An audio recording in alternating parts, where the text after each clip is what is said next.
Entonces, este sistema de gestión es muchísimo más completo. ¿Por qué? Porque es que nos habla de sistema de gestión, ya no es un programa, sino un sistema de gestión dentro de un proceso.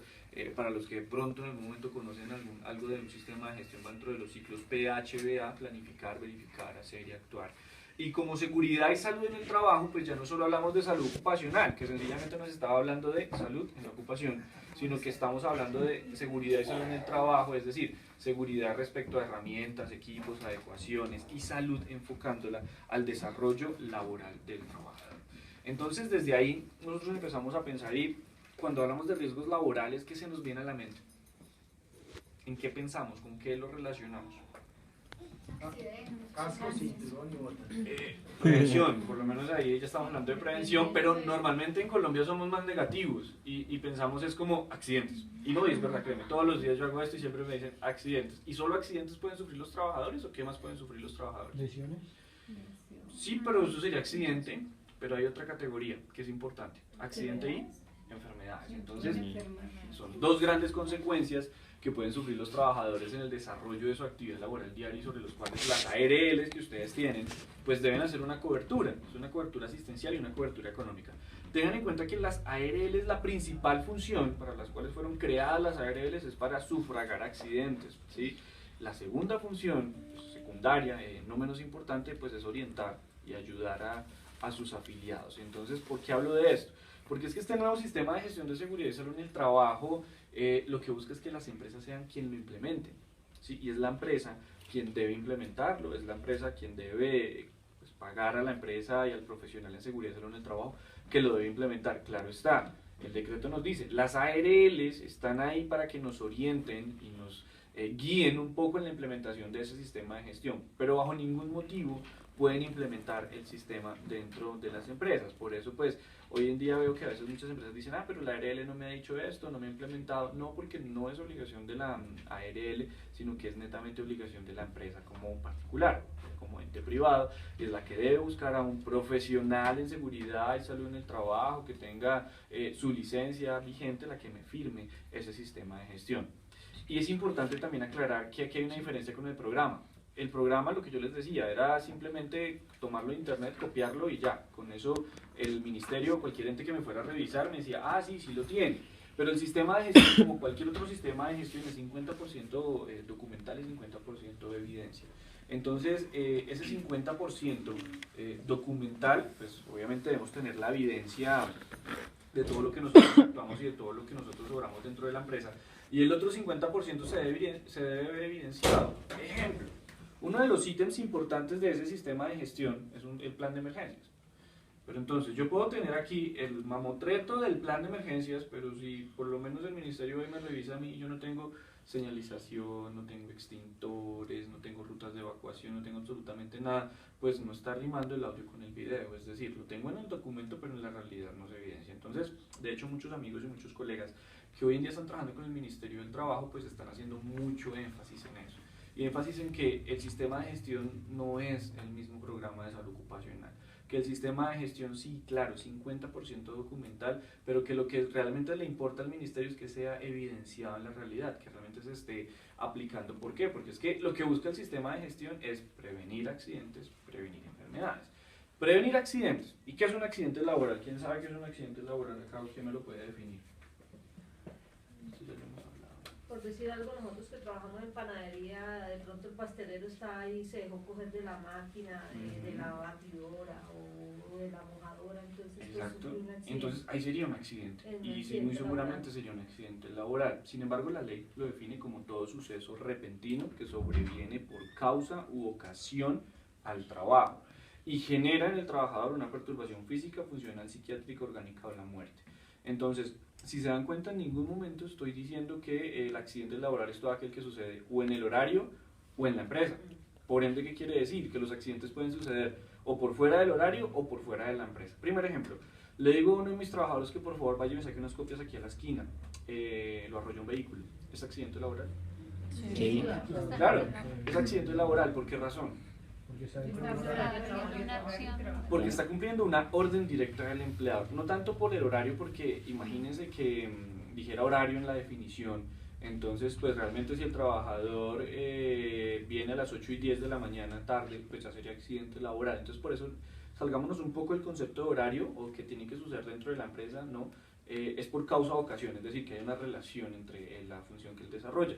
En este caso se le está pidiendo una orden directa, la está cumpliendo y le sucedió eso. Entonces será accidente laboral. Tengan en cuenta también que todo lo que sea accidente laboral, independientemente a uno como empresario, como empleador, le va a generar una responsabilidad, por la sencilla razón de que en algún momento puede haber un descuido, puede haber una omisión, puede haber una negligencia, una imprudencia por parte de nosotros. Entonces debemos tener mucho cuidado con el tipo de órdenes que le damos a nuestros trabajadores e inclusive ser muy coherentes, porque igual un ejemplo muy exagerado. Le digo yo al contador de mi empresa que por favor se suba al 5º piso a que me limpie la fachada y las canaletas y se me cae. ¿Accidente laboral? Sí, pero la responsabilidad de quién es.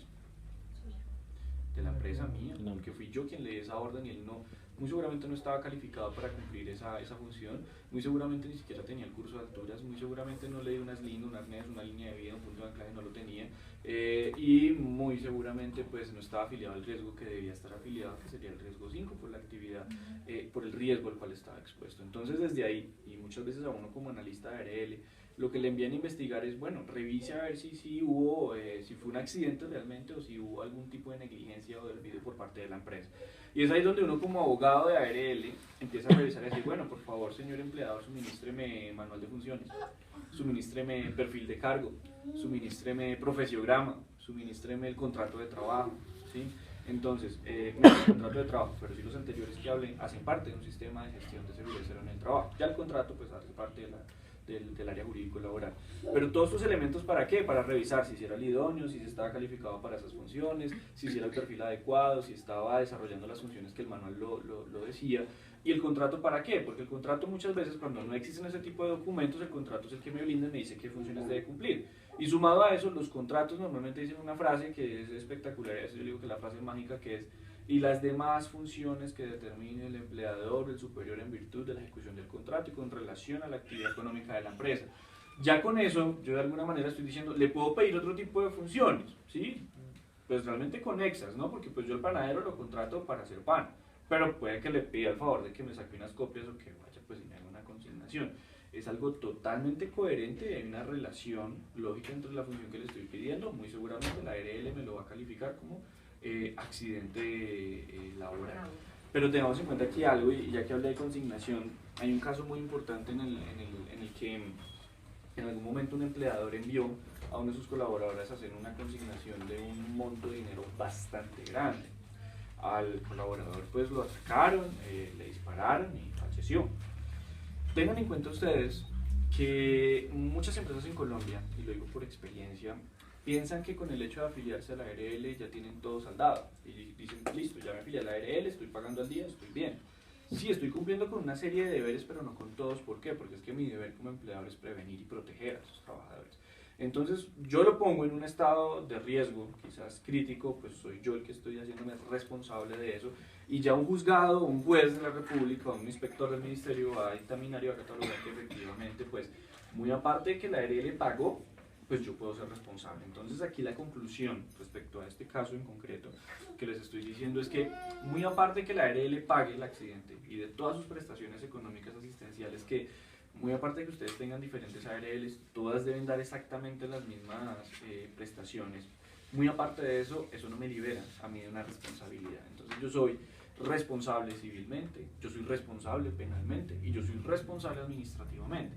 En el tema administrativo, pues son las sanciones o multas que impone el Ministerio de Trabajo por intermedio de sus direcciones territoriales o por intermedio de sus oficinas especiales, que es cuando van a empezar a revisar y que desde ya inclusive lo están haciendo en muchísimas empresas para saber en el cómo vamos con el sistema de gestión de seguridad en el trabajo.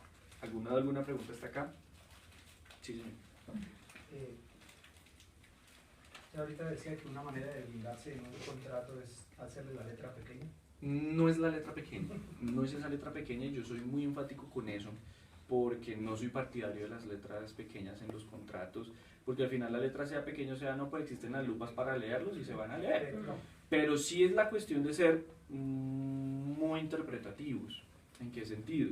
en que sencillamente yo no le estoy colocando nada secreto, nada oculto, le estoy diciendo al trabajador desde ya que me puede cumplir otro tipo de funciones que, claro, tengan una relación lógica, ¿no? Y un nexo causal, para que en el momento en que la ARL me investigue y diga si es accidente laboral o no, no me vaya a decir no se lo pago y me toque a mí pagarlo absolutamente todo y yo estoy de alguna manera afectado respecto a ese tipo de situaciones. Pero sí es permitido anexarlo.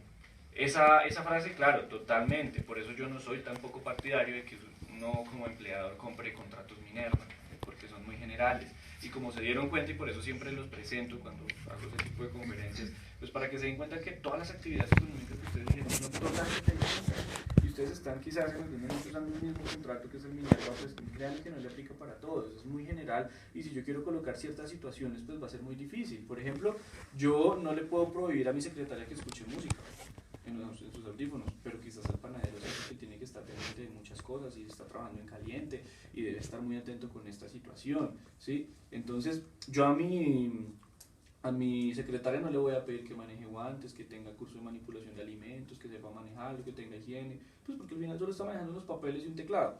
Yo a mi panadero sí le debo pedir eso y sí debe cumplir con unas ciertas condiciones. Entonces se dan cuenta que de cierta manera todas las actividades son diferentes y el contrato siempre va a ser muy específico para cada actividad. Claro está que esta frase que yo les dije pues aplica para todos, ¿sí? Siempre y cuando haya un nexo causal y una relación lógica. No le voy a decir vuelvo y repito, al contador que vaya y me arregle la luz y me haga conexiones ahí de energía porque muy seguramente no está contratado para eso y es ahí donde viene la ARL a decir qué pena no le pago el accidente laboral.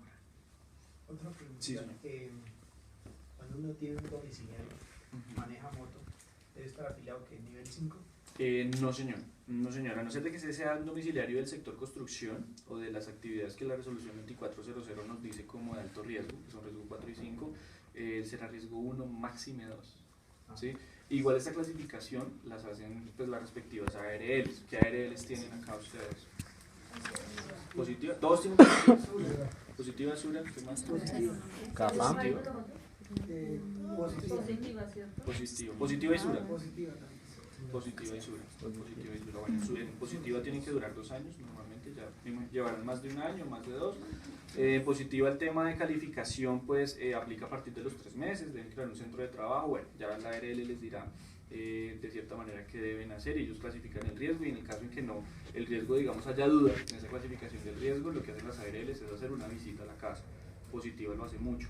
Sura desde el principio me parece que lo hace bien, pero Positiva sí va hasta las instalaciones de las empresas, revisa que efectivamente sean lo que están diciendo, que la actividad económica, digamos, de la Constitución, desde la Constitución, en la DIAN y demás sea igual a la que se está poniendo en el riesgo, que ellos van a clasificar el riesgo de 1 a 5. ¿Sí?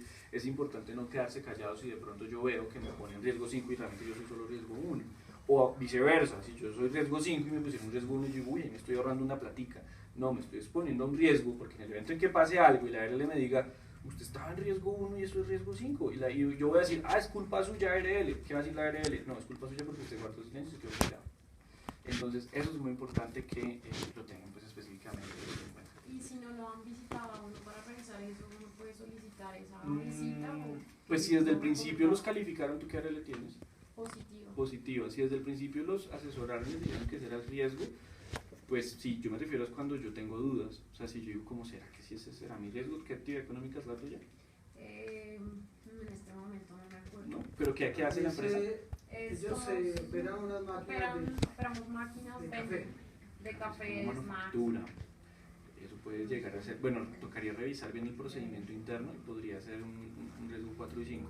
Digamos que en ese orden de ideas también es bueno que cuando ya tú empieces a implementar el sistema de gestión, los asesores te van a decir, no, mira, como te van a hacer una matriz de peligros y riesgos, y en esa matriz de peligros y riesgos van a evidenciar realmente el nivel y la moderación del riesgo, te van a decir, a nosotros nos parece que este riesgo está de esa manera. Entonces tú lo que pides es una carta de reclasificación, la radicas muy seguramente en la sede de la 143/19, que es donde reciben todo eso, o en la 94/100 en Positiva, y pides la reclasificación del riesgo.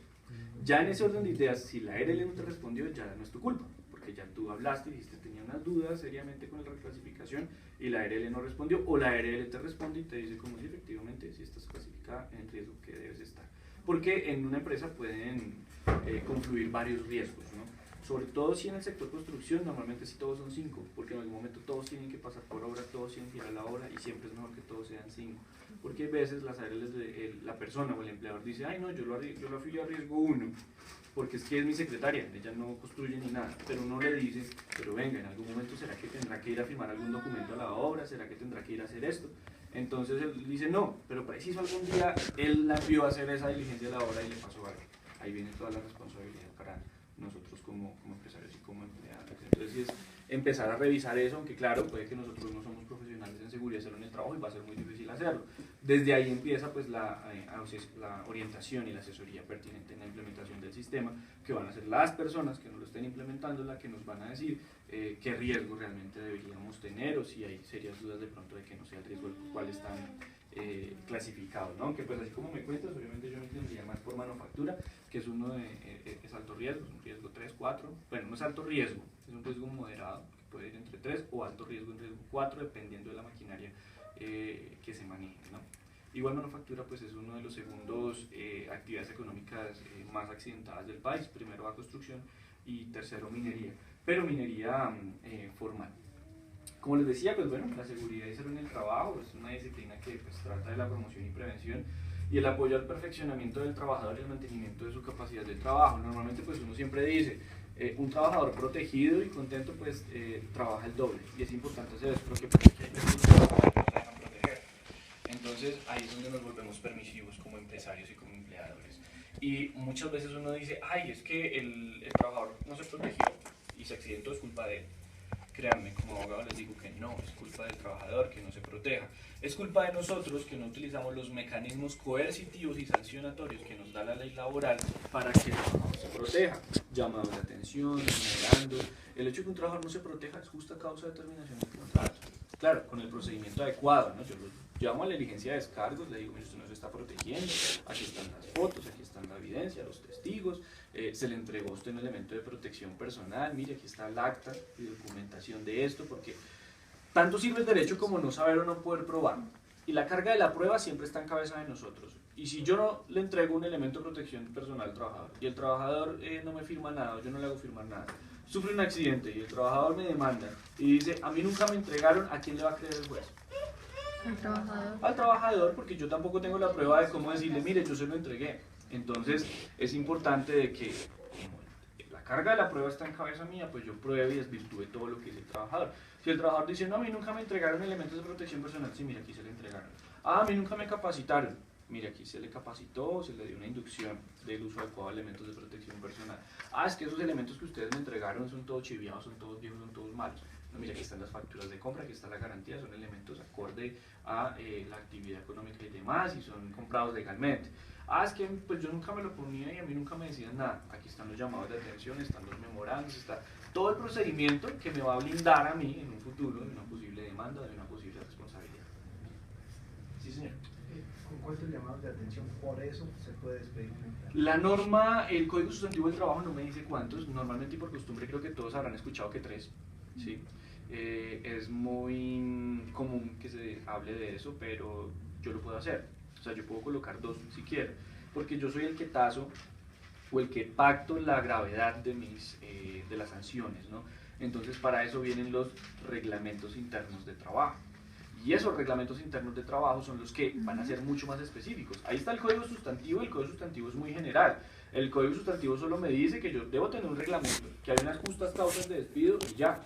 ¿Sí? Pero en cambio, si yo tengo un reglamento interno y he puesto unas causales, que yo las he puesto como graves o como leves, y yo digo, bueno, después de una tercera falta leve se convierte en grave y puede ser causal de despido, lo hago yo, pero dentro de mi reglamento interno de trabajo.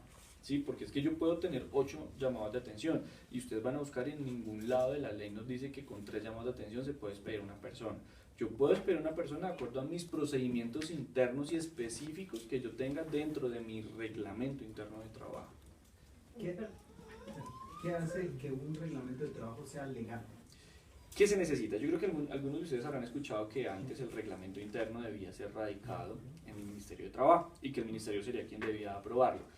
A partir del 2010, con la ley 1429 del 2010, se eliminó este requisito y para que el reglamento interno de trabajo sea legal, primero que todo, bueno, debe ser hecho por un abogado para que sepan que realmente ese reglamento interno está acorde a la norma y que no estamos de pronto diciendo cualquier barbaridad ahí, ¿no? Pero para que sea legal, la norma hace 3 requisitos y uno, es que yo se lo haya entregado al trabajador, es decir, que haya un registro de que yo se lo entregue. 2, que esté debidamente publicado en un lugar visible de la empresa. ¿Sí? Y 3, que aparte que yo se lo haya entregado, que aparte de que esté publicado en un lugar visible, pues yo lo haya socializado con el trabajador. Es decir, que sencillamente yo haya hecho una reunión muy parecida, les haya mostrado el reglamento interno y les haya dicho, mire, esto es así, ay, que no entiendo qué quiere decir esto, mire, se lo explico de esta manera y lo socializo. ¿Por qué? Porque en muchos casos los trabajadores se fundamentan en que no se lo explicaron y que no sabían leer, pues que él lo recibió sí, que él lo ve por ahí público sí, pero que él no sabe leer y que pues qué hace con eso. Entonces como no conoce el reglamento interno y no sabe qué debe hacer o qué debe aplicar, pues sencillamente no se le puede imponer la sanción. O sea, necesariamente no tiene que estar registrado en notaría. No, para absolutamente no. A partir del 2010 el reglamento interno de trabajo debe cumplir solo con esos 3 requisitos. Ah, bueno, y que esté firmado, ¿no? Porque si no está firmado por el representante legal, pues muy bonito, muy ploteado y todo en el lugar visible de la empresa, pero si no está firmado por el representante legal, sencillamente eso inclusive puede ser causal de una sanción. Hace poco en una empresa pudimos ver que sancionaron, el ministerio sancionó con 8 millones de pesos a la empresa porque el reglamento estaba público pero no estaba firmado por el representante legal. Entonces a veces cuando yo llego a muchas empresas, yo miro el reglamento y como que no lo tiene firmado, venga un Sharpie, fírmelo ahí de una vez, porque es que es la firma la que le da validez a ese reglamento interno de trabajo. Es igual que el contrato, lo que le da validez a ese contrato de trabajo son las firmas de las 2 personas, y teniendo en cuenta la nueva ley antitrámites, pues no necesariamente autenticarlo, ¿no? Ya se presumen auténticas esas firmas que ellos ponen ahí. No entendí como muy bien ese tema. O sea, nosotros en la panadería también tenemos que tener ese... Si tienen más de 5 trabajadores, sí. Tenemos ¿verdad? 6. Si tienen más de 5 trabajadores, sí es obligatorio tener un reglamento interno de trabajo, ¿sí? Y cuando yo hablo de trabajadores, tengan en cuenta que es una persona vinculada por medio de un contrato laboral en la cual soy yo como empleador quien lo debo afiliar a Seguridad Social Integral, es decir, salud, pensiones y riesgos, y hay una subordinación, es decir, que cumple un horario y cumple unas órdenes y yo le pago un salario. Elementos esenciales y naturales del contrato de trabajo, ¿sí? Ahora, es ahí donde hay una discusión bastante amplia y es que existe el contrato de prestación de servicios profesionales, pero ahí la persona no se llama ni trabajador ni empleado, ahí se llama contratista o independiente. Quien debe estar afiliado es él, no soy yo quien lo debo afiliar, soy yo quien debe verificar que efectivamente sí está afiliado, ¿sí? Y no hay subordinación, es decir, no cumple horario, no cumple órdenes. Porque en el evento en que en ese contrato de prestación de servicios profesionales esta persona cumple horario, cumple órdenes, puede estar autenticado y notariado por el mismo presidente de la República. No me va a servir de absolutamente nada porque la realidad supera esa formalidad, es decir, ese contrato, y podrá en el futuro demandarme por sus prestaciones sociales y laborales y demás. Pero en este caso imagino que son trabajadores que están vinculados por un contrato de trabajo, lo cual hace que tú estés obligada a tener un reglamento interno de trabajo para ellos. Bueno, y cuando el empleado, por decir algo, bueno, uno los puede sacar del trabajo con 3 memorando, ¿cierto? Pero cuando él deja el trabajo tirado. Bueno, vuelvo y repito, no para hacer claridad, ninguna parte de la ley nos habla de cuántos llamados de atención se deben tener para un despido por justa causa. Yo solo puedo poner dentro de mi reglamento interno, y si no tengo reglamento interno dentro de mis contratos de trabajo, pero debe ser muy claro, ¿no? Porque las justas causas deben de ser completamente evidenciadas y completamente comprobadas. Ahora, que el trabajador me abandonó el puesto, entonces normalmente nosotros decimos, me lo abandonó y como que por allá me llegó el chisme de que no va a volver. Entonces yo como empleador pues no gestiono, no hago absolutamente nada, me quedo digamos con los brazos cruzados y como que espero a que él algún día venga por esa liquidación, y es un grave error. ¿Por qué? Porque la ley laboral tiene pactados una serie de procedimientos específicos. ¿Y cuáles son? Que es que si el trabajador me abandonó el puesto el mismo día, yo debo hacer una gestión telefónica, de llamarlo, escribirle correos y demás. Si no aparece, si no llega, yo debo hacerle una citación y decirle, señor, por correo certificado, ¿no? Que en la dirección que me puso en el contrato yo la envío esa correspondencia, por favor comparezca o avise sus motivos por los cuales está renuente a venir al trabajo. Normalmente se usan 3 notificaciones de esas para poder configurar el abandono del puesto. El abandono del puesto no se da porque el trabajador no vuelve. ¿Por qué razón? Porque si yo no hago esta gestión, el trabajador puede volver en 5 días, me trae una excusa cualquiera que sea y me dice como yo vengo a reincorporarme. Usted dice, no, yo ya lo despedí porque usted abandonó el puesto. Entonces, pruébeme el procedimiento que se debe utilizar para realizarlo, ¿no? Entonces, todo debe ser acompañado de unos procedimientos, de unos estándares, de una documentación al caso. Y ahora, que la liquidación, hasta cuando él venga, grave error. ¿Por qué? Porque existe un mecanismo que es el pago por consignación. Entonces, el pago por consignación se usa y cuando el trabajador no quiere venir, pues yo le consigno esa liquidación. ¿Para qué? Para que no me genere a mí una sanción moratoria. Porque si a mí me genera una sanción moratoria, pues sencillamente le tengo que pagar un día de salario por cada día de retardo en el cual no le he pagado esa liquidación. Y me dicen, ah, pero es que es él el que no ha querido venir. La ley todo lo devuelve en favor al trabajador y la ley nos va a decir, no, es que es usted que no lo ha querido buscar y no le ha querido pagar. ¿Y a dónde lo consignan? En el depósito judicial. Entonces van al juzgado acá no sé si habrá juzgado laboral del circuito o promiscuo, y lo hago allá y ya me dirá, listo, me dará la cuenta judicial y lo pago en la cuenta judicial. Listo, ese se hace el pago por consignación. El sistema de gestión, bueno, en otro caso de accidente laboral, el trabajador viene de la casa al trabajo, del trabajo a la casa y sufre un accidente en un vehículo de servicio público en el propio o a pie. ¿Creen ustedes que es accidente laboral? ¿Sí?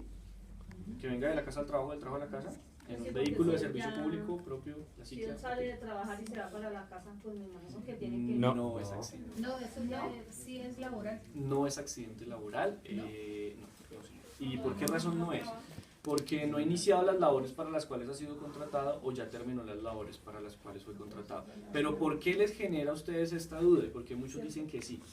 Recuerdan que yo les hablé del decreto 1295, que pasaron una serie de cosas y que hasta el 2012 se creó la nueva ley de riesgos laborales. Esa serie de cosas que pasaron pues fueron estas. Es que al presidente en el 2002 le derogaron varios artículos de ese decreto, entre esos que era accidente laboral. Entonces, desde el 2002 en Colombia nos quedamos sin norma en riesgos laborales, o en riesgos, porque todavía no se sabía que se iba a llamar riesgos laborales. Nos quedamos sin legislación en riesgos, y ¿qué tocó hacer? Acogernos a la Constitución Política de Colombia, que nos dice, cuando no hay una norma que regule internamente, tenemos que aplicar por analogía los convenios o tratados internacionales suscritos por Colombia. Nos tocó acogernos a un convenio de la Comunidad Andina, que ese convenio sí tiene esa definición de accidente de trabajo in itinere o de desplazamiento. Por eso en algún momento ustedes habrán escuchado que alguna persona que iba para el trabajo y se accidentó, eso se lo catalogaron como accidente de trabajo, pero ojo, solo hasta el 2012. O sea, todo lo que ocurrió entre el 2002 y el 2012, en esas situaciones, y no todo, porque la ARL decía, eso no es accidente laboral, ¿qué tenían que hacer los abogados? Pues pelear, obviamente argumentar que efectivamente no había norma, que no había regulación y que tocaba cogernos a convenios internacionales, y pues a muchas ARLs, a pesar de ellas, les tocó decir, bueno, sí, aquí les pagamos el accidente laboral, y si es accidente laboral. Por eso, si ustedes hacen una mirada al mundo, en la mayoría de países del mundo, eso todavía es accidente de trabajo in itinere de desplazamiento, y en algunos cubre 2 horas, 2 horas antes, 2 horas después, en algunos cubre 1 hora y media, en otros cubre 1 hora antes y después de salir del trabajo. En Colombia, en el 2012, se cerró nuevamente ese caso y se dijo, no será accidente laboral. Solo será accidente laboral el desplazamiento de la casa al trabajo o del trabajo a la casa en el evento en que la empresa sea la que suministra el medio de transporte. Es decir, si yo le doy un carro, si le doy la moto, si le doy la cicla, si le pongo una ruta, pues efectivamente ahí sí será accidente laboral. Entonces, muchos dirán, yo ya no le doy ni cicla, ni carro, ni nada de eso.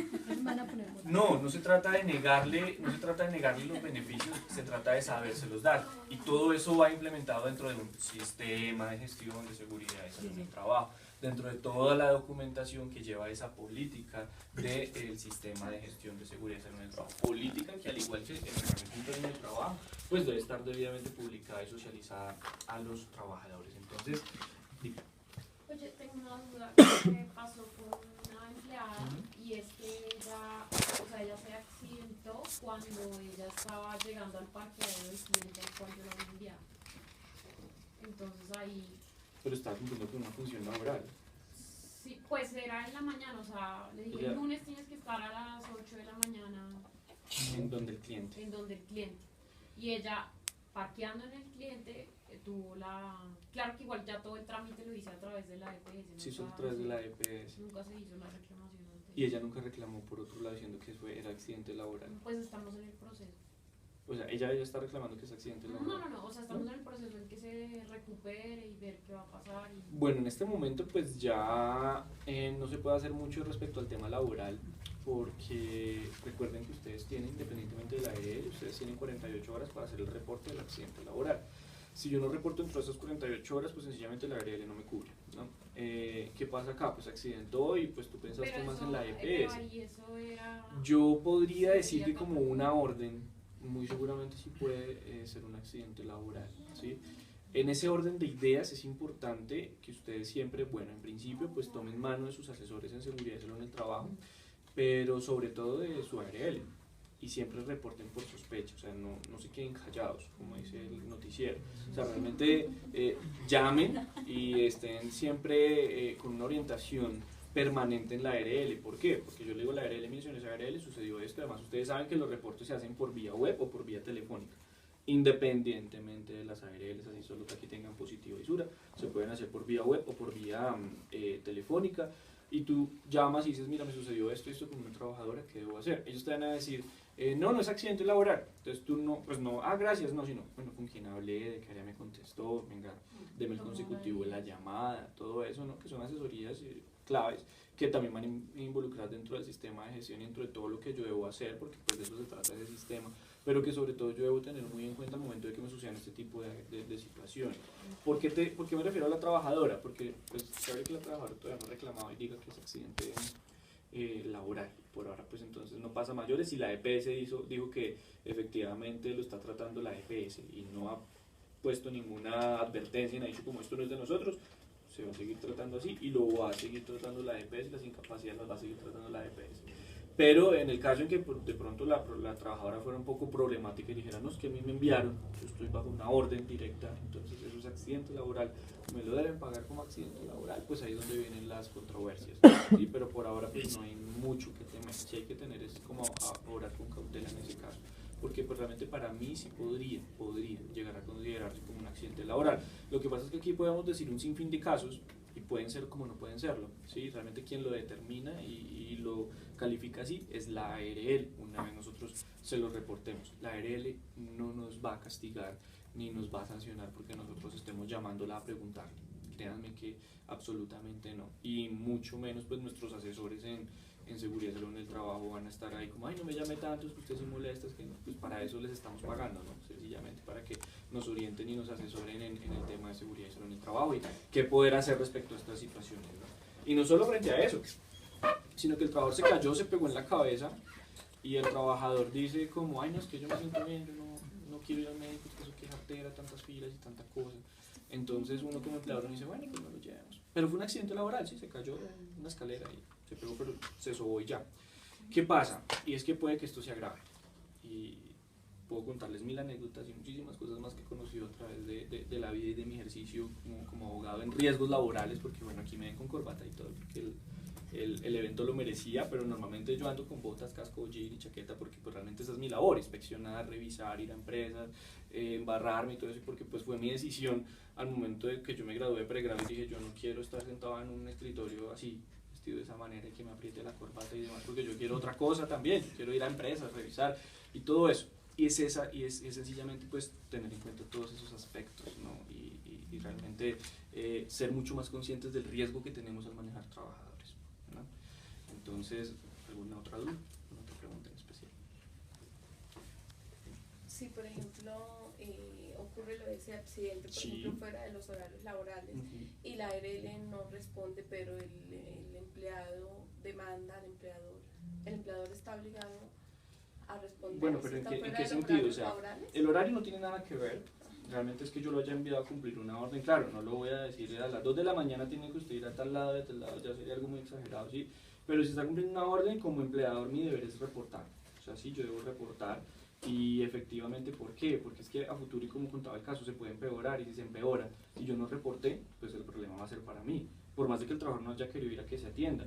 Ya sobre todo eso, yo debía haber dejado firmado que el trabajador me dijera, venga, usted no se quiere dejar de atender, porque es que ni modo de que yo lo jale de los pies y lo lleve con una pistola a la clínica, porque no puedo hacerlo, pero sí es importante dejar la documentación. Y en este caso, por ejemplo, que sucede un accidente por fuera del horario, pues debo revisar si es laboral o no. ¿Cómo pueden suceder accidentes por fuera del horario? Que yo lo envíe a cumplir una orden directa, ¿sí? O que sencillamente vaya en la ruta de la empresa, en la que yo le doy, o en el carro de la empresa, o en la moto de la empresa, en la cicla de la empresa. O por fuera del horario también, que estemos realizando un campeonato, que estemos en una fiesta de fin de año. Son situaciones en las cuales todo lo que sucede dentro de ese tipo de actividades se considerará como accidente laboral, igual yo lo debo reportar.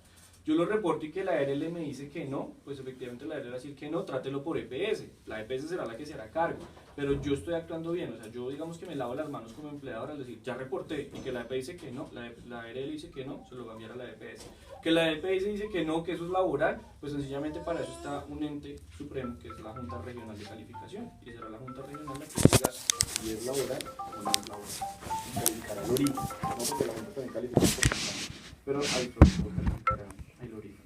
Entonces, que la ARL no quiera responder, no puede decir, yo no quiero responder, no, sino que sencillamente yo no es laboral, será tramitado por EPS. En el único lado donde le pueden decir a uno como no puedo responder es porque sencillamente yo lo reporte por fuera del término. Si lo reporto por fuera de esas 48 horas, la ARL me dice, pues no le respondo. ¿Y quién va a tener que responder? La empresa o el empleado. Como les decía, siempre va a estar esa responsabilidad ahí latente en torno a nosotros. Un riesgo que de pronto casi siempre puede llegar a suceder es un atraco a mano armada. Necesariamente uno puede estar complicándose la vida por no tener unas cámaras o no necesariamente. No, el atraco, un muerto. No es necesario, pero pues dentro de nuestra matriz de riesgos pues debe estar de pronto evidenciado el tema de riesgo público, seguridad y demás. El hecho de las cámaras, créanme, unas cámaras no van a evitar un robo, ¿sí? Y nos hemos dado cuenta viendo las noticias todos los días. Los graban y ya pues saben cómo evadir esto con tapabocas y cascos y demás.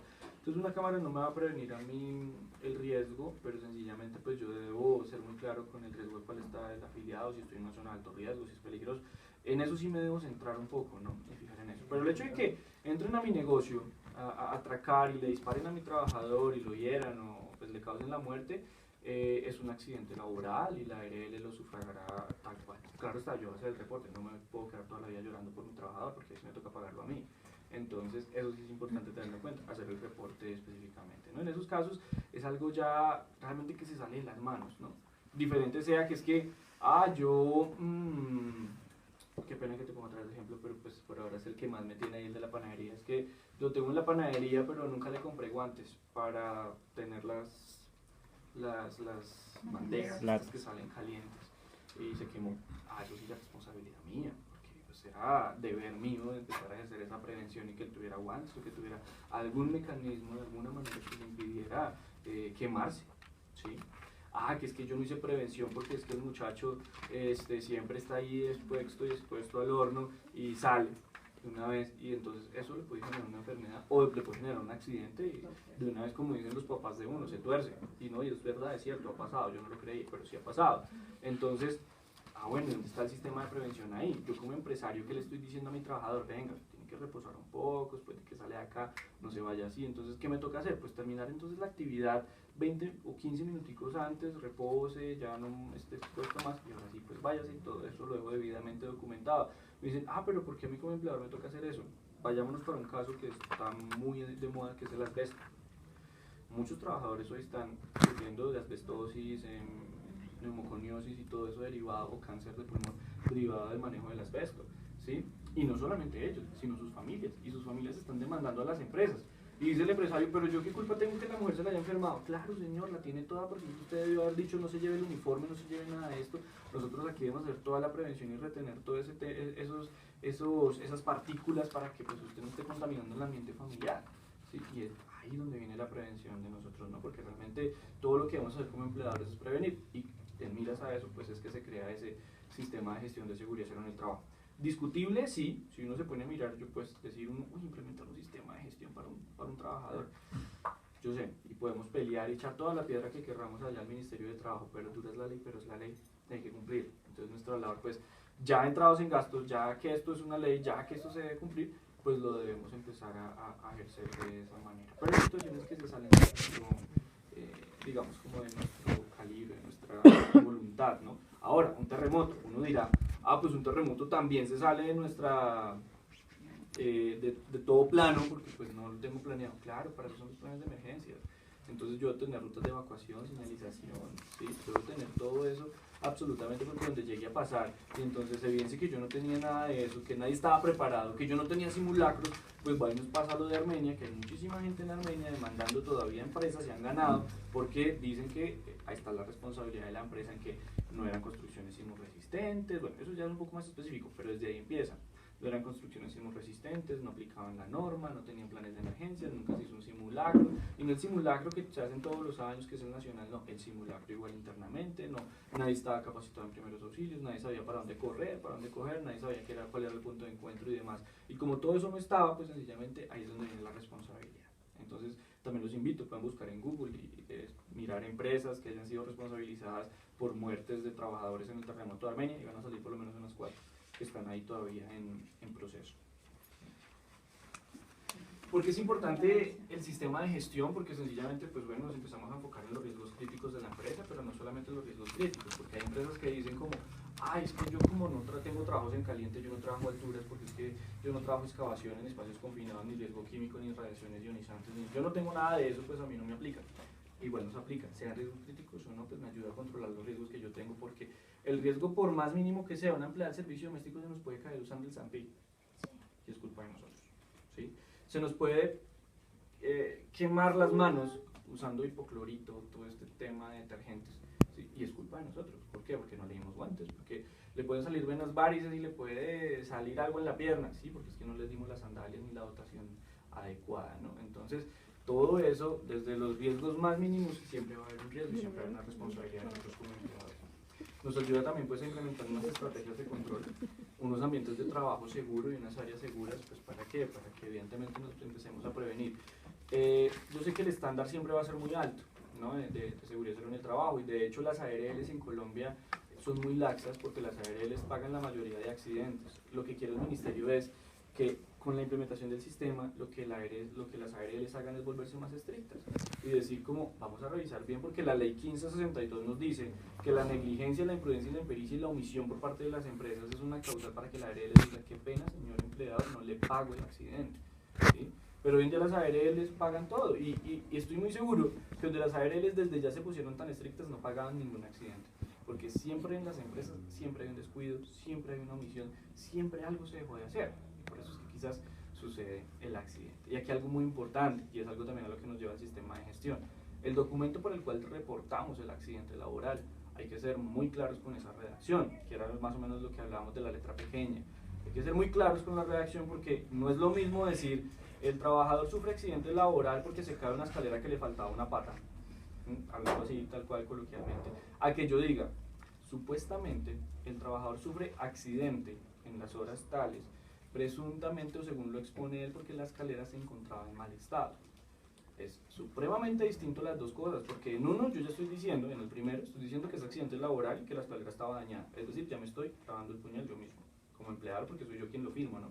En el otro estoy diciendo, sucedió eso, a mí no me consta que se pruebe, ¿sí? Es muy diferente. Además un FURAL puede ser el documento que en un futuro, en un proceso judicial, me puede servir o para defenderme o para hundirme muchísimo más.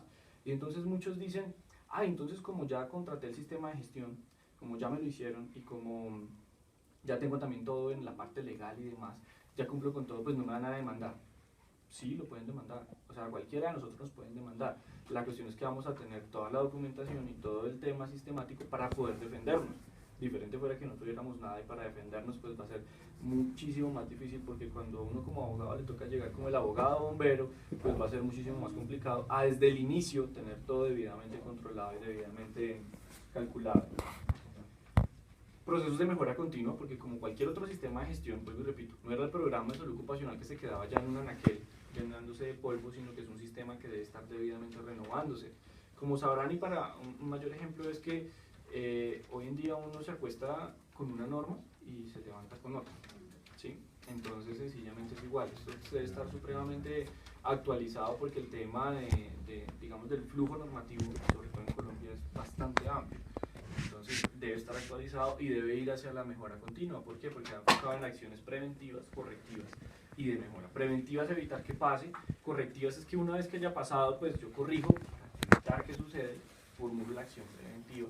Y las opciones de mejora después no ha pasado, pues sigamos mejorando para que no pase. O ya pasó, pues entonces lo prevenimos y mejoramos y vamos con miras hacia el futuro, porque un sistema de gestión, no sé si ustedes ven por ahí imágenes, dibujitos y siempre lo asimilan como unos engranajes, es igual porque todo va interconectado con cada cosa y un montón de ítems que tiene el sistema de gestión de seguridad y salud en el trabajo.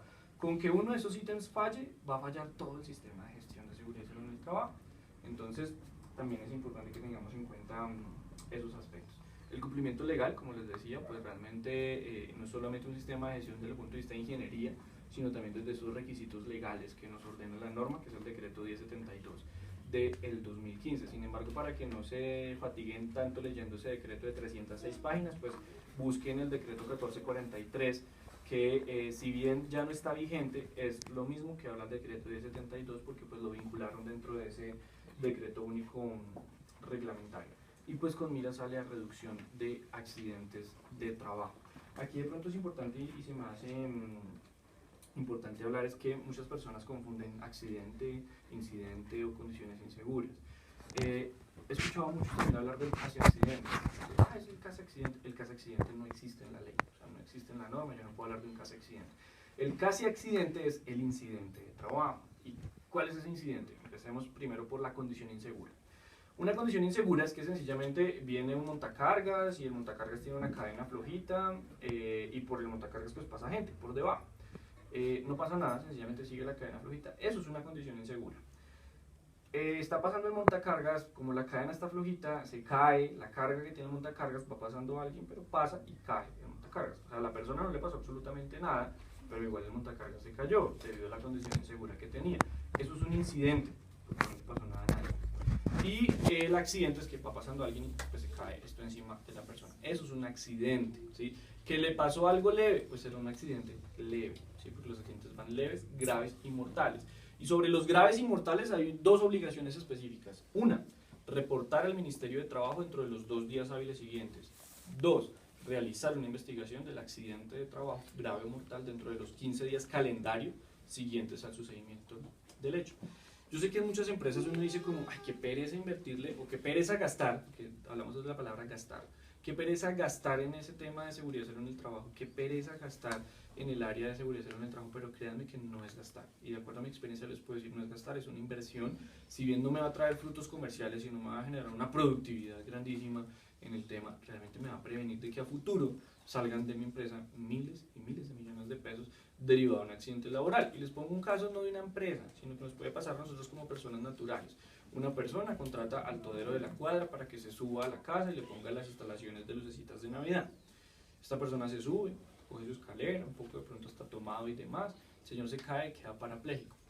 Ese señor demanda a esa casa o a esa persona que lo contrató pues, para que le pague todos los gastos médicos, ¿sí? Porque es la responsabilidad de esa persona. ¿En cuánto se tasa esta demanda? En 70 millones de pesos. Les estoy hablando sobre un caso real, pasó en Ibagué, en donde pues, yo vivo, cerca de la casa de mis papás. Entonces, ella me preguntaba como, bueno, ¿yo qué hago? ¿Sí? ¿Yo qué hubiera podido hacer? No, pues mire, sencillamente en ningún lado del directorio va a aparecer, instalamos sus luces de Navidad con toda la seguridad y salud en el trabajo y con certificaciones y demás. En ningún lado del directorio va a salir eso. Pero sí voy a poder encontrar personas que manejen el tema de alturas, ¿sí? Sí voy a poder encontrar personas que manejen adecuaciones eléctricas, que tengan todo este tipo de seguridad para que me coloque la lucecita. Ay, pero ¿cuánto cuesta? Puede costar 100, 200, 300, 400 mil pesos y usted al señor solo le iba a dar 20 mil, pero fíjese que le dio 70 millones, 20 mil pesos. Entonces ven el tema de prevención como se ve hacia futuro, créanme, o sea, mire, esto, el hecho de que yo no implemente esto, el hecho de que yo no haga nada en seguridad en el trabajo, a mí no me van a venir a meter a la cárcel, ¿sí? Y no estoy actuando ilegalmente, lo que estoy actuando es de una manera irregular, ¿sí? No estoy infringiendo la norma, lo que pasa es que no la estoy cumpliendo acorde como ella me dice. ¿Y qué va a pasar? Que en el evento en que me revisen, sí va a venir toda la sanción. En el momento en que me revisen y no tenga nada, me van a sancionar. En el momento en que venga y me suceda un accidente, en ese evento sí me van a revisar y yo no tengo nada, igual me van a sancionar. Hay empresas que han trabajado 20 años sin nada de protección, sin prevención y no les ha pasado nada. Como hay empresas que tienen 3 días de formado y se les accidenta un trabajador y ya ni siquiera pueden abrir porque ya deben, mejor dicho, hasta la casa con la que invirtieron ahí capital en la empresa. Entonces ahí es donde empezamos a jugar con probabilidades, empezamos a jugar con riesgos, empezamos a jugar con que quizás sí, quizás no, puede que pase, puede que no, yo lo dejo desarrollar la actividad civil, no va a pasar nada. Créanme, muchas veces la ley de Murphy opera y la persona, pueden ser 500 personas que uno contrate y preciso a uno que calzaba 43 no le llegaron las botas, entonces lo dejamos trabajar en zapatilla, y preciso ese día le cayó un ladrillo a ese. O sea, es preciso, y este tema de riesgos laborales siempre opera de esa manera. Entonces debemos cumplir con una serie de parámetros y con una serie de, digamos, de requisitos que nos impone pues ese sistema de gestión de seguridad en el trabajo, lo cual nos va a reducir costos a futuro. Sí, señor. Pues a raíz de esto es lo que, por ejemplo, nosotros como empresa, y hablando con los comités empresariales, se ha cambiado un poco la condición de poder contratar a las personas, porque siempre va a haber un riesgo. Usted me está diciendo, siempre va a haber cualquier riesgo, y usted le está diciendo, siempre el que lleva es el empleado, ¿cierto? Entonces eso estaba generando, y digamos, veo muchas personas acá, son pequeños empresarios. Uno le recomienda, hagan contrato de prestación de servicios y corto plazo 3 meses, o sea, asegúrese usted también, porque usted no puede estar haciendo contratos largos sabiendo que el riesgo es grande. Ustedes dicen, los riesgos están ahí siempre latentes, Sí, todos los días. Usted puede tener todos los sistemas de seguridad, lo que hace la emisora, tenemos todas las evaluaciones de campos electromagnéticos, cantidad de cosas, pero algo puede pasar, entonces uno opta por hacer contratos muy cortos, que le permiten a usted como llevar un control, porque ¿qué pasa? Muchas empresas no tenemos seguridad industrial, no tenemos salud ocupacional, o sea, una persona que esté como controlando eso, le toca al gerente, le toca a la secretaria, como está diciendo, usen los zapatos, y muchas veces por negligencia del empleado. Entonces, eso ha ocasionado que se traslade un poco la obligación de uno como empleado. Yo no voy a hacer un contrato laboral, tras de que tiene que cumplir con todas las labores más el sistema de riesgos profesionales, pues tengo que cambiar por un contrato de prestación de servicios que no lo inhibe de lo que usted está diciendo. Pero entonces ha hecho que se restrinja un poco la forma de contratar a uno como empresario para poder tener como un poco de control en lo que, como no tenemos esa organización de salud ocupacional y empresa, pues toca controlarlo uno desde su punto como gerente, en el caso mío. Y si una persona es negligente en el uso, o sea, yo le digo, use las cosas, use los escampos, ahí está, cada vez que tenga que pasar por este equipo, tiene que pasar por unos equipos de seguridad y no lo hace, y cae en el riesgo, siempre va a estar a cargo del empleado. Sí, porque yo debo haberlo capacitado, debo haberlo hecho y debo haber dejado el registro de eso. Y aún así si haya registro y si lo hace de esa manera y no cumple con el requerimiento, pues mi deber es sancionarlo. Sí, yo debo ser muy coercitivo.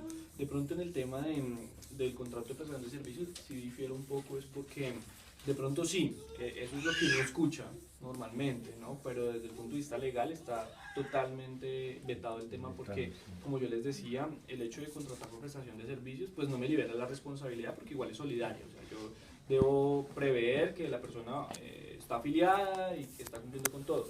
Pero sumado a eso, pues se me viene un riesgo mayor, que es que como me está cumpliendo horarios, me está cumpliendo órdenes, pues entonces, por más de que tenga yo un contrato de prestación de servicios a 3 o a un año, a 3 meses o a un año, igual se va a convertir en un contrato laboral. Y desde ahí ese trabajador pues puede asesorarse, y lo van a asesorar, y puede ir al ministerio y van a decir, no, usted está bajo un contrato laboral, demande.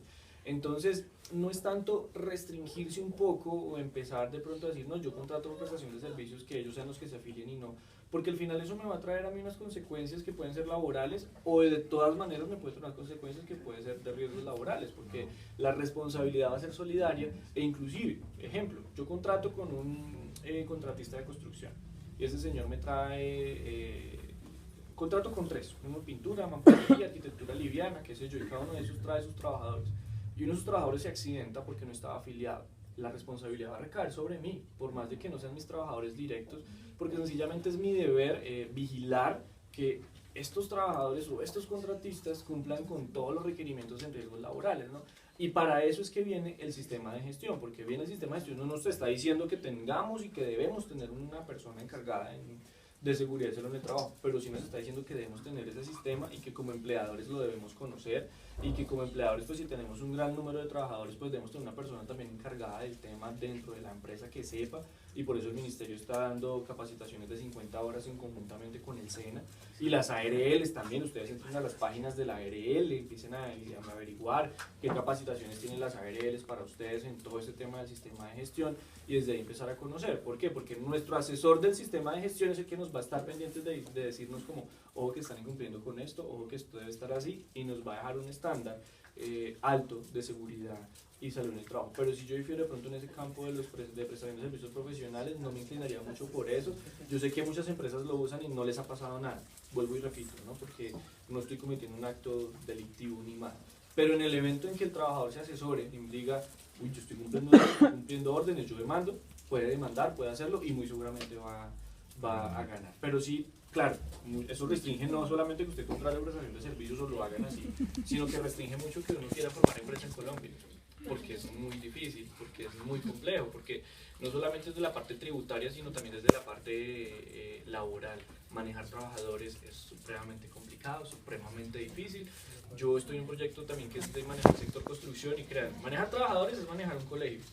Manejar trabajadores del sector construcción es como manejar un jardín de niños. Es mucho más complicado, todo hay que darse los desmenuzaditos.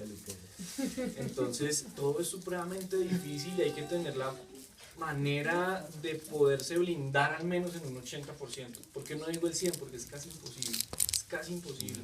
Pero sí blindarse en un 75-80%, no solo desde la parte laboral y legal, sino desde la parte del sistema de gestión de seguridad en el trabajo.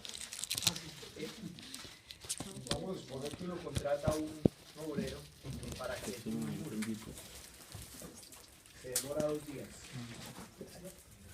¿Qué tanto uno se estaría blindando si uno le hace un contrato ante notaría donde él y sus colaboradores se hacen responsables? Pues no, el contrato debe ser un contrato de obra civil, no necesariamente firmado en notaría, porque repito, porque la firma ya se presume que es auténtica. Yo firmo un contrato de obra civil en el cual debo ser muy específico de cuál es la labor que me va a prestar, cuánto se va a demorar, cuánto va a costar y cuáles son las causales de incumplimiento y una cláusula de indemnidad.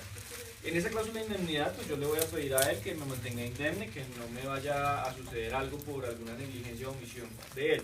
Pero ojo, esta cláusula de indemnidad es mal interpretada y quizás los abogados no la explican de la mejor manera. Y muchas personas que firman contratos de prestación de servicios o civiles de estos contratos de obra y comerciales, ven esta cláusula de indemnidad y dicen como, esta cláusula de indemnidad va a permitir de que a mí no me pase nada, de que a mí no me demanden. No, me pueden demandar, me puede suceder, pero lo que pasa es que como no me mantuve indemne, porque la cláusula dice, el contratista se obliga a mantener indemne al contratante de situaciones que causen terceros, perjuicios y demás, en fin. Entonces, como me demandaron, pues no me mantuve indemne. Y como no me mantuve indemne, pues sencillamente yo puedo hacerle efectiva la cláusula penal. ¿Qué pasa en ese sentido? Es que en este caso, esas personas que vienen a tumbarme un muro por 2 días, muy seguramente no tienen seguridad social. Y va a ser muy seguramente más difícil que vayan y se afilien por 2 días, porque el trámite les va a durar 2 semanas para tumbar un muro que pueden tumbar en 2 días. Entonces ahí es donde a veces la ley no nos ayuda mucho y los sistemas de afiliación no nos ayudan, y es donde sí o sí nos toca que exponernos. Sí o sí nos toca que exponernos, pero claro, hay empresas legalmente constituidas, contratistas que ya están constituidos por personas jurídicas, que tienen su afiliación, que tienen todo el día, y en 2 días hacen eso y no se demoran absolutamente nada. Claro, ¿el valor cuál es?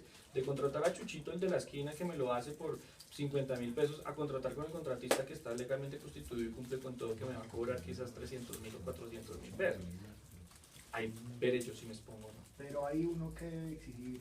Sí, la planilla de seguridad social, que estén afiliados por el contratista que los lleva. O si solo van a ser 2 personas como independientes, pues que ellos 2 tengan su afiliación independiente. Pero si es una empresa de servicios que presta... Si es una empresa, digamos, contratista, Chuchito SAS, ya se constituyó como empresa. Entonces que venga, muéstrame su planilla, que estén estos 2 señores que usted me trae acá estén afiliados por usted. ¿Sí? Listo. Perfecto. En el riesgo que debe ser y ya. Y verificar que sí estén afiliados, ¿no?, en el sistema, porque normalmente en construcción y luego por experiencia también falsifican mucho estos planes de pago. Otra preguntita. Cuando uno tiene una persona haciendo un periodo de prueba, 1 o 2 días, para ver si sirve o no sirve, si le sucediera algo... Responsabilidad mía. Claro, porque es que el periodo de prueba debe ir apoyado, bueno, voy a empezar desde el principio. Los periodos de prueba deben constar por escrito, por ende los periodos de prueba no son verbales, es decir, yo no puedo decirle a usted, venga, trabájeme hoy 2 días, y usted está en periodo de prueba y mañana miramos si lo contrato o no. Ya en el hecho en que él llegó el primer día, ya para la ley se presume que hay un contrato verbal a término indefinido, en el cual no hay periodo de prueba. Diferente sea que, venga, firmemos un contrato por 1 mes, o no, firmemos un contrato por 3 meses, y dejamos escrito que el periodo de prueba van a ser 2 días. O dejamos escrito que el periodo de prueba van a ser 15 días, en 3 meses. ¿Por qué? No dejemos escrito que en un contrato a 3 meses el periodo de prueba va a ser 1 mes. Error, también. No hay periodo de prueba, porque el periodo de prueba, aparte de que debe constar por escrito y solamente por escrito, debe estar muy bien calculado y debe ser máximo hasta la 5ª parte de duración del contrato sin que exceda los 2 meses. Entonces, ¿cuánto es la 5ª parte de 3 meses? Eso es lo que yo debo colocar ahí en el contrato. No puedo excederme. Por donde me exceda, efectivamente, no me va a cubrir la ley y pues sencillamente no existiría periodo de prueba alguno. Además, desde el primer momento que esa persona me llegue a desarrollar a mí la labor, ya debe estar previamente afiliada, ¿no? Es decir, un día antes, porque la cobertura de las ARLs empieza un día después. Entonces ya debe estar afiliado, debe tener su contrato, que venga en periodo de prueba, perfecto. ¿Y para qué es el periodo de prueba? Pronto para que nos entiendan un poco, y es que el periodo de prueba es para que yo le pueda decir hasta luego, chao, gracias. Sin necesidad de ningún proceso, sin necesidad de justificarle absolutamente nada. Pero si no tengo periodo de prueba y lo quiero despedir, pues tengo que hacerle una agencia de descargos si tengo una justa causa. Y si lo despido así, sin justa causa, pues el señor puede venir a demandarme a mí por su indemnización del artículo 64 y 65, en el cual me dice que en contratos verbales a términos indefinidos, que yo lo despida sin justa causa, la indemnización serán 30 días de salario por el año o por el periodo del año laboral. Las sabatinas. Bueno, eso ya nos vamos a la ley 50 del 90, que hay que liquidarlas de esa manera. Lo que pasa es que las horas de los sábados, normalmente la ley 50 nos trajo a nosotros 48 horas semanales laborales diarias, semanales. Yo puedo distribuirlas de lunes a sábado, como yo quiera, dentro del horario diurno, ¿no? Que empieza desde las 6 de la mañana hasta las 10 de la noche, ¿sí? Porque si ya me paso esos horarios, y si me paso de pronto de unas horas laborales, pues sencillamente empezarán a contar como horas extras diurnas, horas extras nocturnas, horas extras diurnas dominicales, horas extras nocturnas dominicales o festivos. Entonces el tema ahí es complejo, pero los sábados, si no me cumplo las 48 horas, y si por ejemplo en la semana trabaja solo 8 horas, serían 5 por 8, 40, ¿cierto? En 5 días. Entonces el sábado puede trabajarme tras 8, serían 48. No, pero si solo trabaja sábado y domingo, debo tenerlo afiliado a todo. Sí, claro, a todo. A todo. Es igual la empleada del servicio doméstico que solo va un día a la semana. Yo la voy a tener afiliada a todo y para eso se crea el decreto 2616 del 2013 que me permite afiliación por semanas. ¿Sí? 2616 del 2013. Ese decreto me permite que yo afilie a estos trabajadores ocasionales o temporales, es decir, que van solo 1 o 2 días a la semana, es decir, irían 4 o 8 días al mes, que yo los puedo afiliar por mínimo 7 días al mes, discontinuos, no del 1 al 7, sino 1, 7, 14, 21 y demás. Este decreto me permite realizar ese tipo de afiliación para que tengan toda la cobertura en seguridad social. ¿Cómo hago la liquidación? Cojo los 7 días, cojo el salario mínimo, lo multiplico por 30, eso me da el valor del día. Eso lo multiplico por 7, eso me da el valor de los 7 días. Sobre eso es que yo hago la liquidación, ¿no? Ya no sobre el salario mínimo, sino sobre eso es que yo hago la liquidación para pagar seguridad social. Y es en el único evento en que la persona puede seguir siendo beneficiaria del SISBEN. De resto nosotros no. Debe afiliarlo a todos. Salud, pensión, riesgo. Solo en ese evento es que puede tener SISBEN esa persona y yo debo tener afiliado. Vuelvo y repito, la señora que me hace oficio o aseo el jueves y se me accidenta es responsabilidad. Igual, sus empresas. Entonces hablo de trabajadores ocasionales o temporales, que se asemeja mucho a las empleadas de servicio doméstico, ¿no? Y beneficios también por implementar el sistema de gestión, se disminuye el ausentismo, es decir, pues empiezo a revisar que si en mi empresa tengo muchas incapacidades por gripa, pues ¿por qué será? O por virosis o por tos, empiezo a revisar todo eso, como los temas de vigilancia. Se incorporan los contratistas, ¿por qué? Porque la responsabilidad es solidaria y yo no puedo dejar a los contratistas por allá, sino que los debo acoger y también vigilarlos y supervisarlos. Mejoras en salud y seguridad en ambientes laborales, competitividad y cumplimiento de exigencias laborales. El plazo para implementar el sistema de gestión era hasta el 31 de enero del 2016, pero el Ministerio decidió homologar a todas las MIPYMES con las grandes empresas, entonces tienen todas hasta el 31 de enero del 2017. ¿Sí? ¿Cuál es mi recomendación? Empiecen a implementarlo desde ya, porque es un proceso largo, ¿sí? Es complejo, entonces empiezan desde ya y no se dejan coger la noche y no llegan a diciembre buscando alguna empresa que lo haga y si lo hace o muy cara o muy chambonamente. Entonces es importante empezarlo a hacer desde ya, empezarlo a revisar, porque el 31 de enero del 2017 pues esto se viene en fila y qué pasa si no lo implemento, pues sencillamente me van a sancionar, ¿no? ¿Y quiénes me van a sancionar? Pues los inspectores del Ministerio de Trabajo, sea Dirección Territorial o sean oficinas especiales. ¿Cómo se van a dar cuenta? Cuando yo reporte el accidente a la ARL y pues igual lo debo reportar al Ministerio. ¿Cómo van a ser las sanciones? De 1 a 1000 salarios mínimos mensuales legales vigentes. Sanciones jurídicas también, sellamiento de la empresa, cerramiento de la empresa, paralización de actividades, entre otras. Pero esas son las sanciones del tipo administrativo que trae, obviamente, el decreto.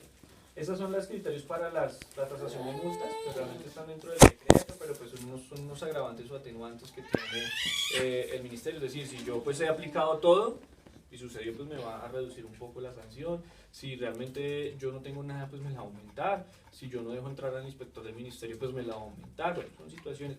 Si ya me pasó un accidente y fue culpa mía, y si volví y pasa otro, pues es una reincidencia. Igual la multa pues me la van a imponer de la mayor manera, ¿no? Sí, señor.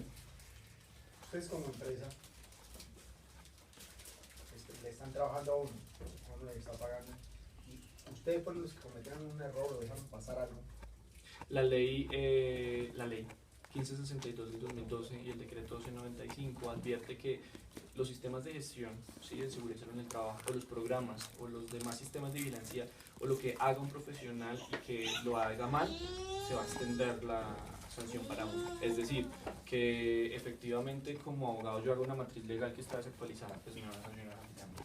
Que como médico yo de pronto haga un profesiograma mal hecho y que no sea el que yo tenía que haber hecho, me van a sancionar a mí también.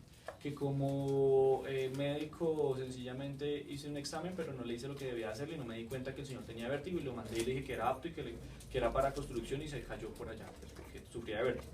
La responsabilidad va a ser también para uno como profesional, porque pues realmente quien firma es la empresa con su licencia en seguridad y salud en el trabajo. Entonces sí es importante que ustedes tengan eso en cuenta, no solo por ADIF, sino también por los demás profesionales que en algún momento les presten alguna labor a ustedes en seguridad en el trabajo. Debe hacerse bien, ¿no? No debe hacerse por hacer, porque pues la licencia es la que soporta todo eso, y si quedó mal algo, pues el profesional que lo implementó pues va a ser el legítimo responsable.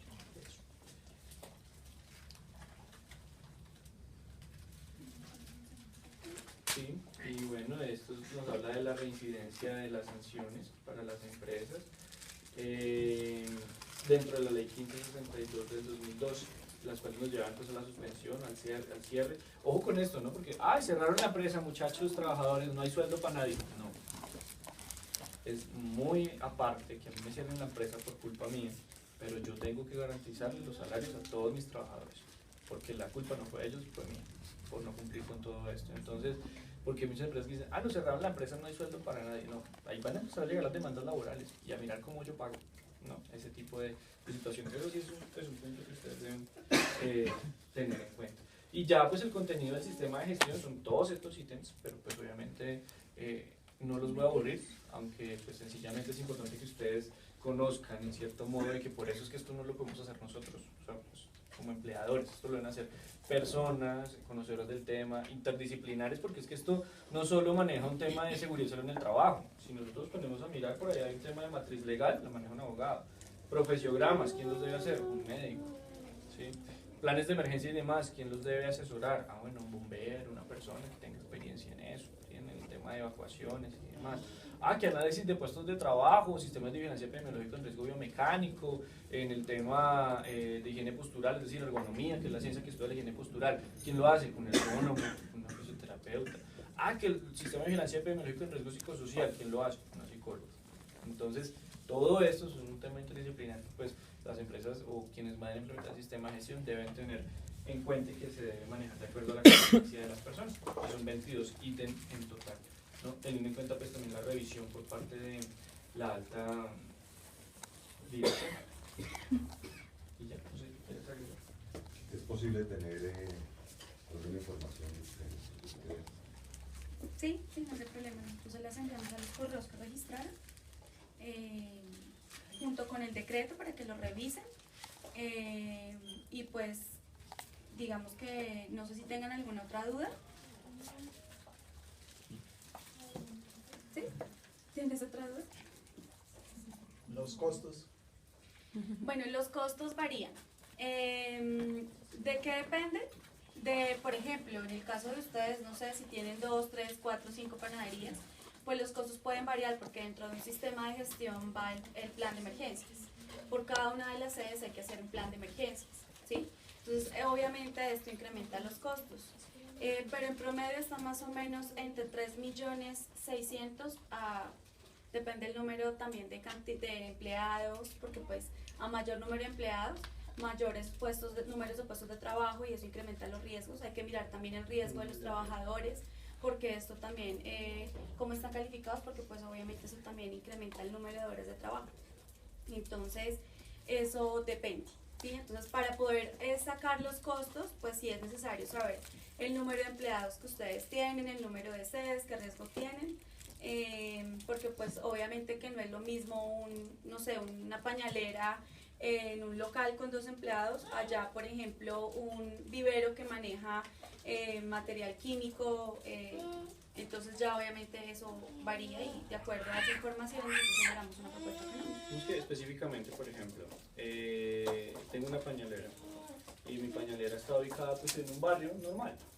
El plan de emergencias va a ser diferente a una pañalera que precisamente estoy ubicado al lado de donde queda el CTI. El análisis de vulnerabilidad que comprende el plan de emergencias pues va a ser muchísimo más complejo a la pañalera que está en un barrio, y a pesar de que son las mismas pañaleras, la misma actividad y demás, el plan de emergencias sí se va a diferenciar, por ejemplo en ese caso, como que era lo que estaba diciendo Evi. Nada, pues por mi parte muchísimas gracias por la atención, por las preguntas, espero